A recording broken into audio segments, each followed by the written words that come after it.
You know, when you get about halfway through a run, there's something that happens. Somehow your body goes, you know this feeling, the same streets, the same trail, the same neighborhood, and now you've hit a pace plateau. But what if I told you that the problem isn't necessarily your heart rate? What if it's your brain? Sticking to one route is the quickest way to convince your brain that running is a chore. When you run the same route, your brain goes into like autopilot. New environments force your brain to engage, and this is the excitement of a new trail. It reduces your perceived effort. You generally feel less tired at the same pace. You know, I'm so focused on my pace and my heart rate, and I stop enjoying the run. You know what I mean? You run around the neighborhood, you're like, oh my gosh, my heart rate is this, or my pace is this. And then you start to like just get over obsessed and you keep looking at your watch and you're not enjoying the run. And it sucks. And I don't like that feeling. I've gone through this cycle over and over again, that I stop literally enjoying the run. I'm sure it happens to most of us. Look, I discovered this by accident when I ran a new route one day. And I noticed that my pace was 10 seconds per mile faster than usual. But my heart rate was literally the same still. My brain tricked my body into thinking faster running faster without the extra effort. Now, before I show you how, hit the subscribe button so you don't miss out on any more of my training experiments or any of the crazy shenanigans that I do. My name's David, I'm the plant-powered runner, and I've been using the Maffetone method, Zone 2 training, and all this kind of heart rate stuff for many years now. So now here are 3 actionable strategies to unlock this free speed, so to speak. It's about the reverse, the explorer, and the switch. The easiest change you can do is run your favorite route in reverse. It changes your sight lines, your elevation profile, your mental map of the route. Look, you break muscle memory and create a new run experience with 0 extra mileage.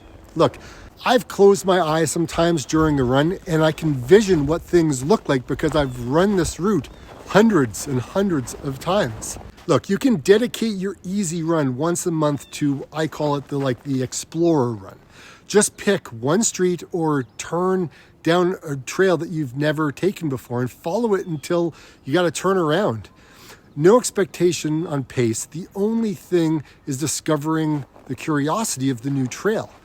Look, I've done this lots of times and I've found amazing places in the middle of nowhere, Ontario, Canada. I was kind of like, where the heck am I going to run today? And so I went on a STRAVA and I went to see if there were any trails nearby. And then I was able to use the heat map and I found this place. So that was really a pleasant surprise. I don't really want to do it, but I know I'm going to feel so much better when I do. Okay, well, which way do I go? Okay, check this out. There's so many different ways. Okay, so I'm here. You go this one, this one, this one, this one, or go back the way I came. Called the Express? Yeah, the Express. There's another trail that goes this way. All right, let's see where this one leads. Okay. Oh, Rick's Retreat is difficult. That should be fun. So let's go that way. I like difficult trails. Yeah, that's gonna start off just lovely. It's like a swamp. This is death by roots. Oh my gosh. So many. Holy crap. I'm literally running on one big route. This is nuts. I think I'm calling that roots of all evil. Yes, I got turned around a few times, but that's okay. It's a good place to be lost in. I wasn't too sure how long this run was gonna be because I'd never been here before, but I'm definitely coming back. This is flipping great. Pretty beautiful, eh? It's a nice place to get lost in. I'm kind of lost, just so you're saying. You can get turned around in this place, but it's very, very, very gorgeous. There shouldn't be a trail here, but there is. And I've followed it and I've enjoyed that run and it's felt epic. And I came back so much happier because I wasn't running the same route over and over again. I found a new place to run, which was really cool. Now, for even a bigger shock, completely change the terrain that you run on. Road runners, go run on the track or on a gravel trail. Trail runners, run on flat road, run a loop. Look, this engages entirely new stabilizer muscles, and it makes your usual terrain feel effortless when you return to it. I've had fun with this one. When I was training for a half marathon, I found a trail and I ran with my dog down the hills, into the valley below, up the hills, finding joy in each step because it was different. Sure, I could have trained better. I could have had a more structured training block, but I didn't really care about my time. I just wanted to spend time in nature with my dog, enjoying this newfound area and the new freedom I had. We're gonna go hike? I know, we're going to go hikies. Hey, come on.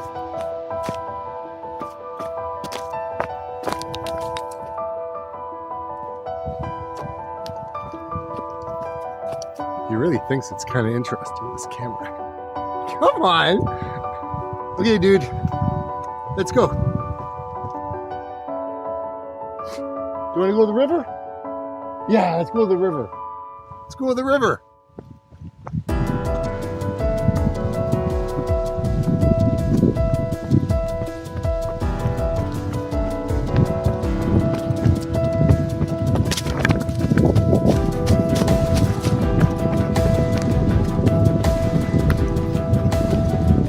I think you can relate to when I turn around and say, I've had low motivation, had weight gain, injuries, things like that. And it's really hard to kind of get back on the horse, so to speak, and get at the sport you love. So I think just showing up is the biggest thing, at the end of the day. Now, having this little guy behind me, Pippin, has been amazing to get me out every single day. It's allowed me to go ahead and show up for myself.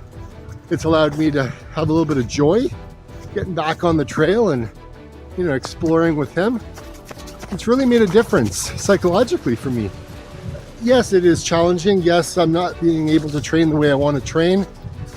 Yes, these are excuses because I could wake up, a couple of hours earlier, but I choose not to because I choose sleep and rest. I put a priority on that. So yeah, I could have changed a few things, but I'm not about to sacrifice sleep because I know how important that is for me.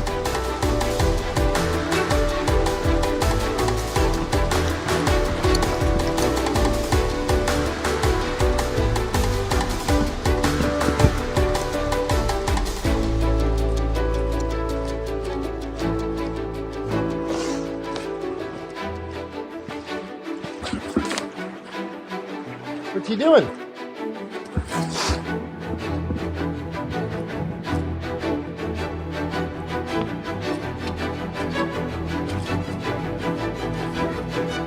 So I think I have learned a number of things with hiking as a mechanism for training for a half marathon.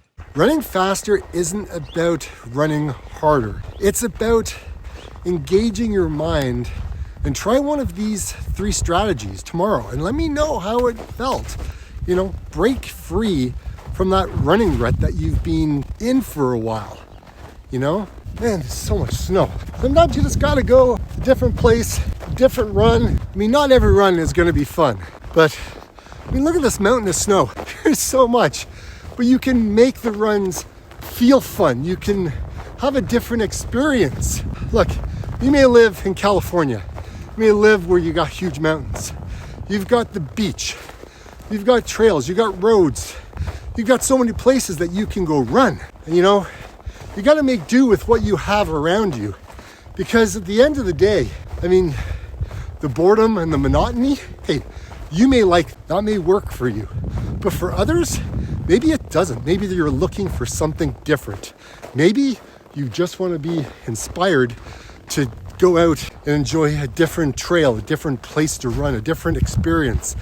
Find a new trail, maybe find new friends, right? Maybe you want to hop on Strava and create a new Strava segment, right? Maybe you get that crown, right? I don't know. You're motivated differently. We all are. we're all running for our own reasons, right? Maybe to lose weight, maybe, you've been injured and you're coming back and you want to run a marathon, a half marathon, a 5K, 10K.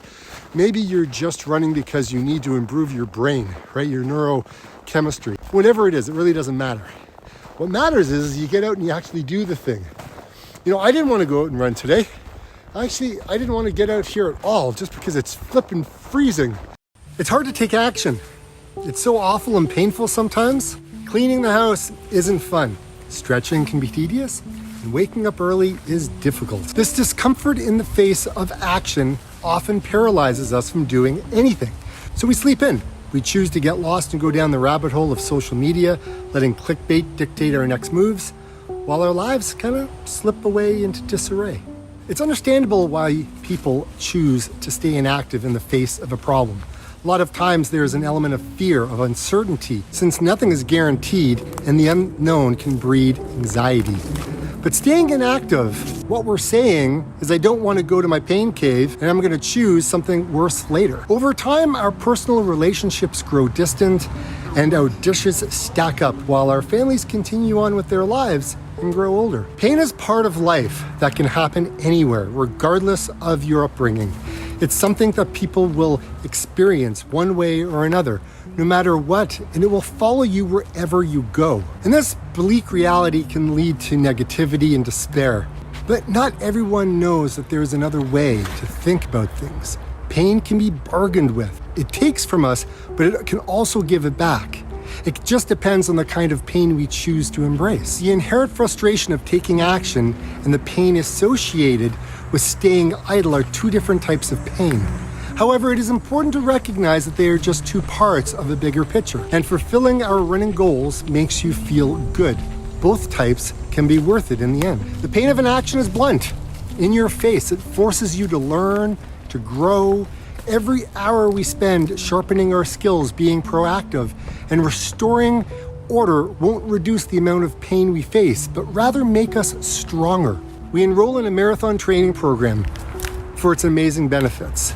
It's tough, we suffer, we're actively chipping away at ourselves and transforming into someone better. It's difficult, but it's worth it, which is in turn gives meaning to the pain and discomfort that you feel. It's the feeling of progress, growth, which gives the suffering a great sense of purpose.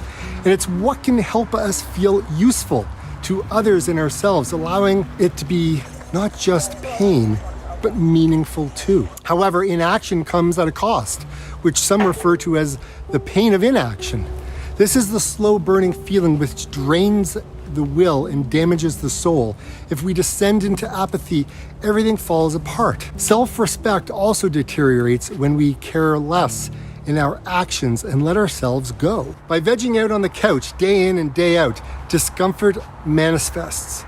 Inaction is the holiday, the vacation for those who trade temporary discomfort for long-term existential suffering. So which discomfort will we choose? I choose to get out and run. I choose to get off the couch, to go out and do the things I know that will make me a better person, a better runner, a better guy making videos. It makes me grow as a human being, and it allows me to reach others and help them. A lot can be learned from pain, and a lot can be learned by being inactive. So whether you choose to stay on the couch or whether you choose to get out and go run or wake up early, it all comes down to you.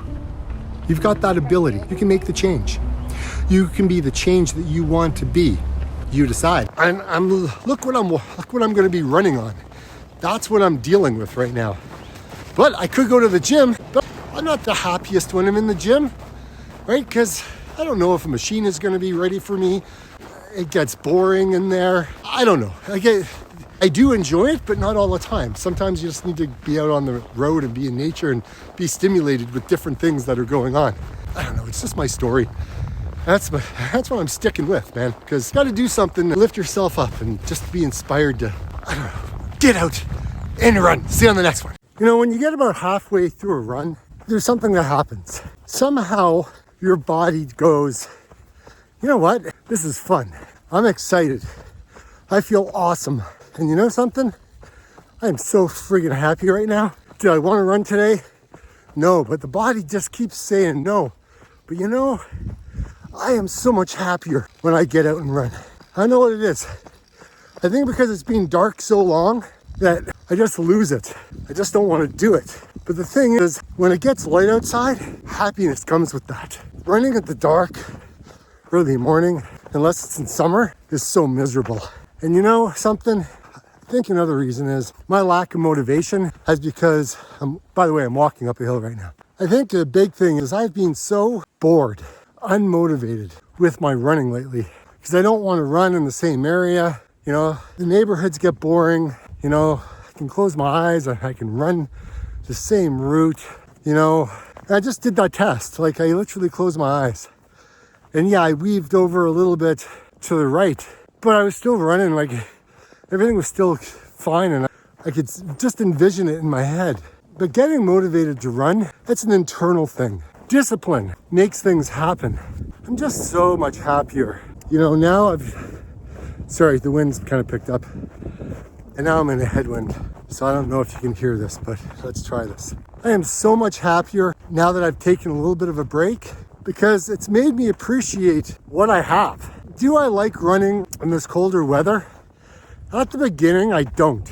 But halfway through, like I said, something triggers and I'm so much happier. It's the endorphins, right? Like it's all the happy hormones that kick in. And I'm just so grateful. This is amazing.